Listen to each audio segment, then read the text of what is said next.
ប់ត្រង់វស្សាណាថ្លៃមិនថាយប់មិនថាថ្ងៃស្រណោះអាឡ័យគ្រប់គ្រីចិត្តនៅតែគិតចង់បានកលយ៉ាមករួមជាគ្នារែងតែអូនមិនមេត្តាមិនព្រមស្នេហារូបបងការរីកហើយតែរួចធម្មតាពីណានួនល្អកុំ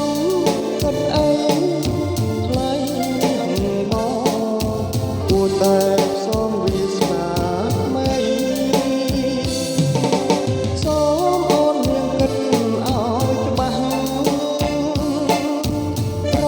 ដេញគង់ផ្លាំងណាស្រីស្លឹកឈើចាស់គង់ផ្លាំងខ្ចីចិត្តស្រី